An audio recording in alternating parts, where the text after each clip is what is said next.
Atenção, região Nordeste, 37ª Conferência de Escola Dominical, com o tema O Espírito Santo capacitando a Igreja para o ensino da verdade.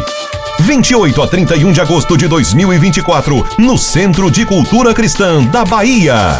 Aprenda com experientes nomes da área de ensino as melhores práticas de educação cristã. Se atualize e eleve seu desempenho em sala de aula. Multiplique o conhecimento da Palavra de Deus e seja capacitado para exercer com excelência o ministério de ensino em sua igreja.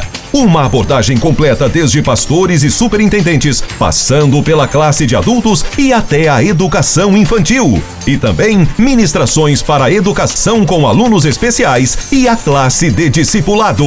A escola dominical sendo tratada por inteiro. Inscreva-se pelo site coed.com.br/Salvador.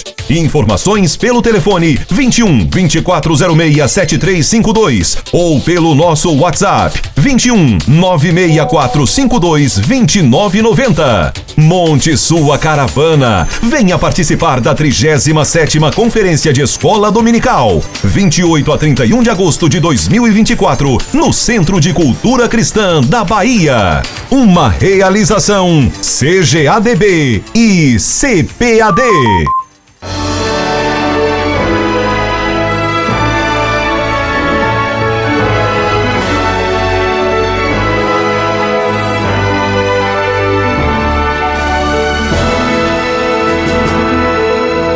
Subsídios. Lições Bíblicas. Jovens. Lição 6. Coragem para enfrentar a fornalha ardente. Olá, a paz do Senhor. Com muita alegria que estamos chegando a mais uma lição bíblica desse trimestre da Escola Bíblica Dominical, lição de jovens. Estamos chegando agora nesse tema, coragem para enfrentar a fornalha ardente. Mais um tema de grande relevância para os nossos dias. Vamos ao texto principal dessa lição, que está em Daniel, capítulo 3 e o verso 17. Eis que o nosso Deus, a quem nós servimos, é que nos pode livrar. Ele nos livrará da fornalha de fogo ardente e da tua mão. O resumo da lição diz: se demonstrarmos a coragem de recusar a idolatria, podemos confiar que Deus nos protegerá. Esta é uma lição que destaca a coragem agora dos amigos de Daniel. Vamos aprender também com eles. Veja o texto da introdução. Nesta lição, trataremos do episódio em que Ananias, Misael e Azarias resistem bravamente à ordem de Nabucodonosor para que todos adorassem a estátua de ouro por ele erigida. Esse é um relato de como 3 jovens tementes a Deus ousam enfrentar um monarca tirano e totalitário que procurou impor sua religião a todas as pessoas. Mesmo ameaçados de morte, eles não negaram ao Deus Altíssimo, preferindo enfrentar a fornalha ardente. É muito importante você, professor, lembrar que em cada lição bíblica de professor, sempre há uma orientação pedagógica. E nós chamamos a sua atenção para a orientação e para o exercício que consta desta lição. Veja aqui a proposta. Explique o cenário. O rei Nabucodonosor e a construção da estátua de ouro. Destaque o desafio que os 3 jovens enfrentaram diante da ordem imperial de adoração do ídolo. Em seguida, promova uma discussão em classe, incentivando os alunos a compartilhar suas impressões e observações sobre a história. Discuta como os personagens agiram diante da ameaça da fornalha ardente. Peça aos alunos que reflitam sobre situações da vida real em que a coragem e a fé são necessárias. Importante aplicar essa dinâmica em sala de aula, porque isso dá aplicação e faz com que o assunto discutido ele seja aplicado na vida prática dos seus alunos. Com relação a essa lição, nós desenvolvemos 3 pontos. O primeiro, o rei totalitário manda construir uma estátua de ouro. Segundo ponto, a coragem dos amigos de Daniel. E terceiro, idolatrias e fornalhas do tempo presente. Primeiro ponto, o rei totalitário manda construir uma estátua de ouro. Veja que o livro de Daniel vai nos narrar agora no capítulo 3 que Nabucodonosor mandou construir uma grande estátua, tão grande que ela tinha pelo menos 27 metros, e deu então uma ordem que todas as pessoas do seu reino deveriam adorá-la. Veja, alguns sugerem que esse intento de Nabucodonosor de construir essa estátua teria surgido depois da revelação do sonho que Daniel deu a interpretação, ou seja, a partir do momento que o rei Nabucodonosor teria entendido que ele era a cabeça de ouro daquela estátua do sonho, possivelmente isso teria levado a estabelecer na prática uma estátua dessa natureza, uma grande construção. A Bíblia não aponta nesse sentido, mas é uma sugestão. A Bíblia não diz de quem era a representação da imagem. É importante se destacar isso. A Bíblia diz tão somente que ele mandou construir uma estátua, uma grande imagem. Nós não temos elementos para dizer se essa estátua era do próprio rei ou de alguma divindade pagã da sua época. O fato é que, embora os reis evitassem se igualar aos seus deuses, essas obras também eram comuns naquele contexto. Isto é, era comum que reis construíssem grandes estátuas que representassem o seu poder e a sua autoridade para o povo. Mas é possível também que essa estátua fosse uma homenagem a alguma das divindades pagãs ali da Babilônia, como Marduk, também chamado de Merodach, ou também Nabu. Seja como for, seja ela uma representação do próprio rei, uma representação de algumas das suas divindades, a ordem foi estabelecida. E é exatamente isso que nós encontramos no capítulo 3 aqui do livro de Daniel. Veja o que diz os versos 1 em diante. O rei Nabucodonosor fez uma estátua de ouro cuja altura era de 60 côvados e a sua largura de 6 côvados, levantou-a no campo de Dura, na província de Babilônia. Veja o verso 2. E o rei Nabucodonosor mandou ajuntar os sátrapas, os prefeitos, os presidentes, os juízes, os tesoureiros, os conselheiros, os oficiais e todos os governadores das províncias para que viessem à consagração da estátua que o rei Nabucodonosor tinha levantado. E daí nós vemos então a determinação. Então se ajuntaram os sátrapas, os prefeitos e todas aquelas autoridades para a consagração da estátua que o rei tinha levantado e estavam em pé diante da imagem que Nabucodonosor tinha levantado. Então, o relato é muito próprio aqui, muito direto sobre a estátua e a obrigação de todos adorá-la. A sentença para todo aquele que desobedecesse era uma punição por cremação. Quem não adorasse seria sentenciado à morte por cremação na fornalha ardente. Inclusive, essa era uma prática comum naquele contexto. Aliás, o próprio Código de Hammurabi, que era uma das principais legislações escritas daquela época e da história, já previa esse tipo de condenação. Olha que interessante.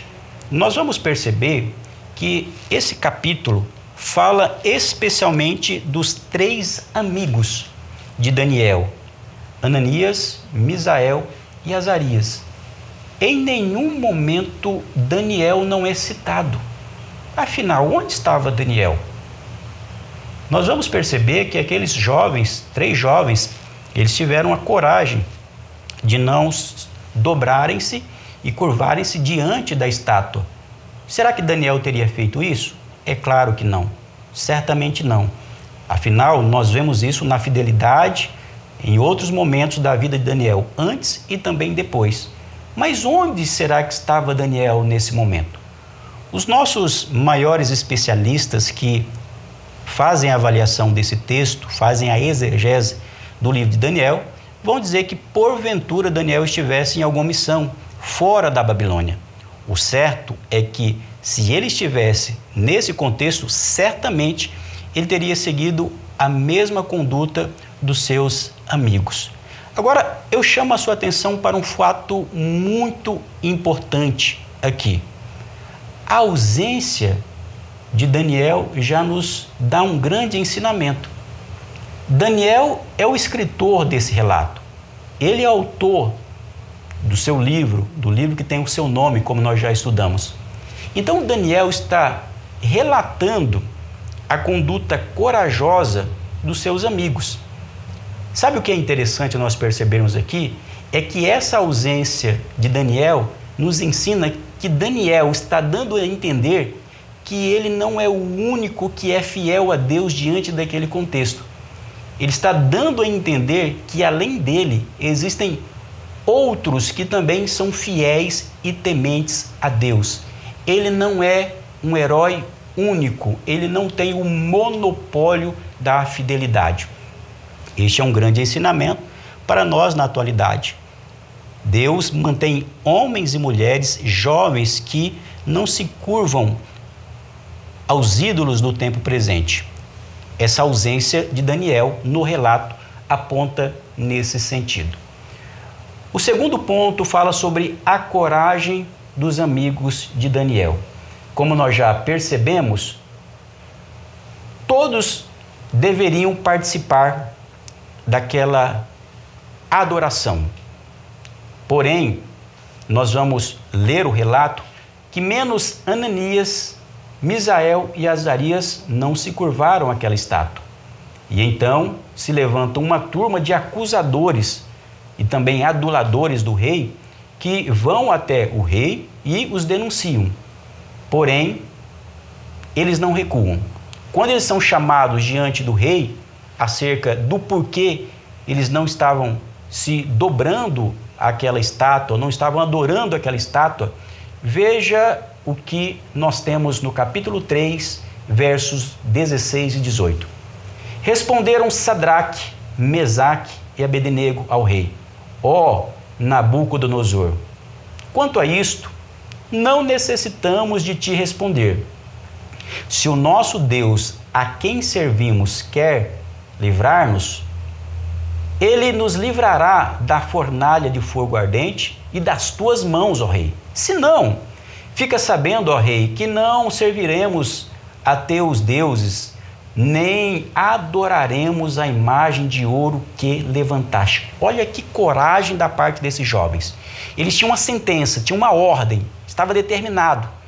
Aqueles que não adorassem perderiam a vida, seriam levados para a fornalha ardente. Diante do rei, eles falam: olha, rei, nós não vamos fazer isso. Se Deus quiser, ele vai nos livrar. E mesmo se Deus não nos livrar, nós não vamos nos curvar a esta estátua. Veja a conduta desses jovens. Que exemplo de fidelidade, que exemplo de coragem. Isso também pode acontecer nos dias atuais. Podemos fazer diversas aplicações na atualidade. Às vezes não com a perda da vida, mas a perda de espaço na sociedade. Que pelo simples fato de defender os nossos valores, de não nos curvarmos a algumas práticas na sociedade contemporânea, nós somos excluídos pelo fato de sermos cristãos. E isso exige grande coragem. O fato é que nós aprendemos com esses 3 jovens que eles não negociaram a fé deles, eles não temeram, mesmo podendo perder a própria vida. Que exemplo de fé! Quantos cristãos fizeram isso ao longo da história? A igreja primitiva, quantos cristãos foram jogados aos leões, nas arenas? Por quê? Porque não negaram a fé, não adoraram aos imperadores, aos césares, não. Eles mantiveram a consciência cativa à palavra de Deus. Eles não retrocederam. A mesma coisa que aconteceu com Lutero, o grande reformador.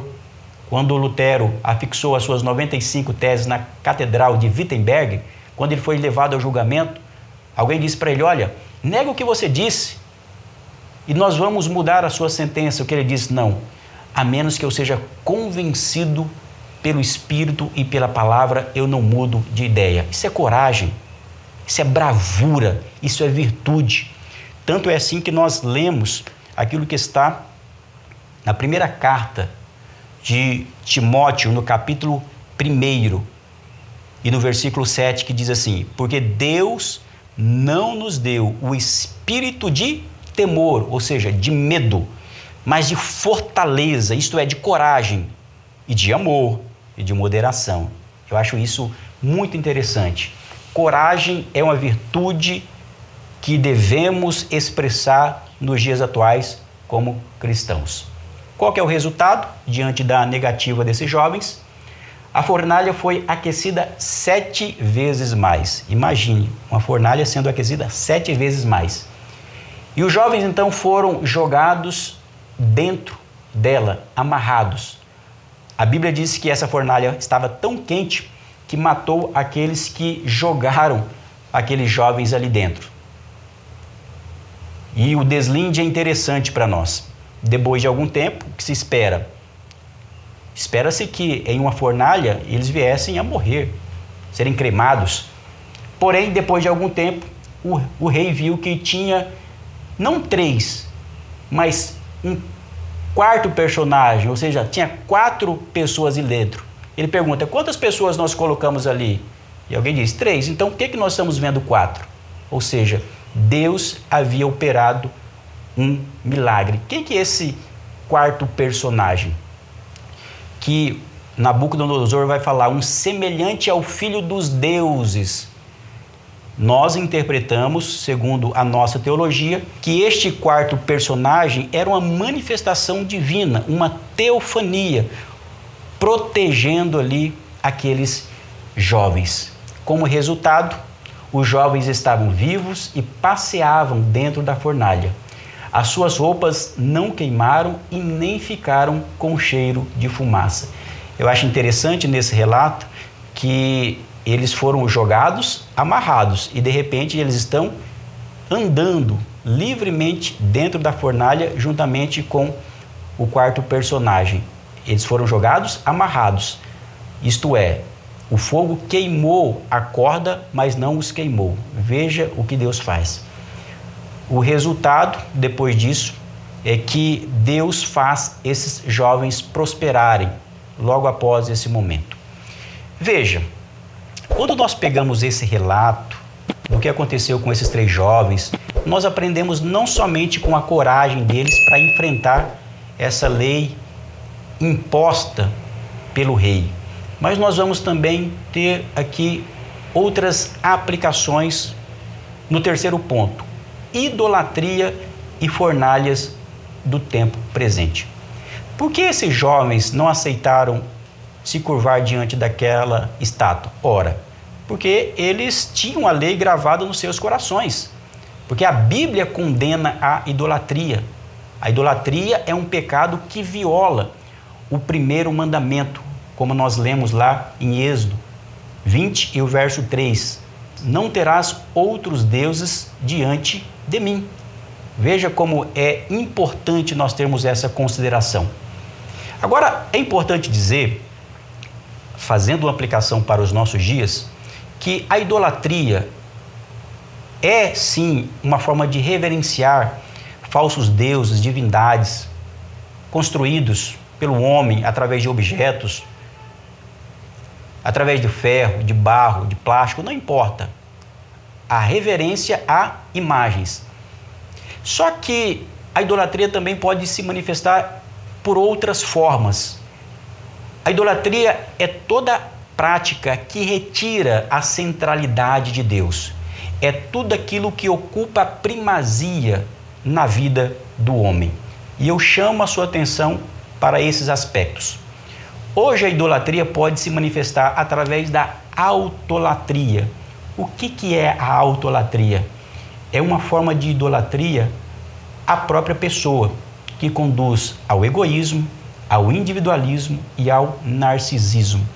Nós vivemos em uma sociedade que dá grande ênfase ao ego, à própria pessoa. Isso pode conduzir a esse tipo de idolatria, que é a autolatria. Podemos também ter o chamado culto à personalidade. Pessoas, músicos, até pregadores religiosos, políticos.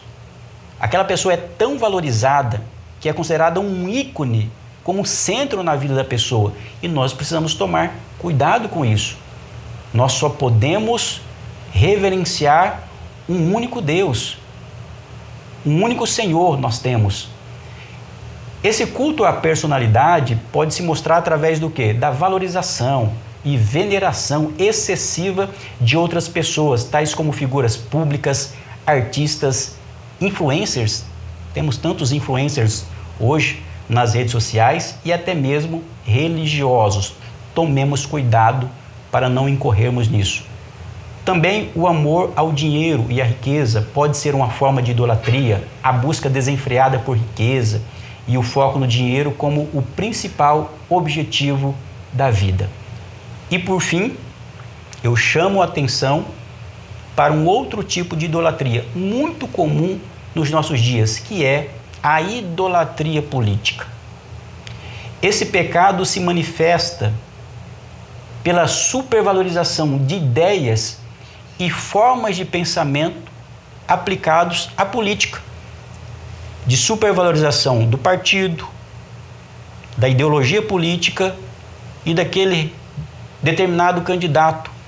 Veja, isso é um perigo muito grande. Precisamos ter uma aproximação com a política sábia, sensata, mas não numa perspectiva de esperança, uma perspectiva de prudência. Nós não podemos levar para o âmbito político o pecado da idolatria. Não podemos incorrer nesse pecado. O fato é que hoje não existem fornalhas como nos tempos de Nabucodonosor, mas existem fornalhas modernas que tentam destruir a fé, a espiritualidade e as convicções dos cristãos.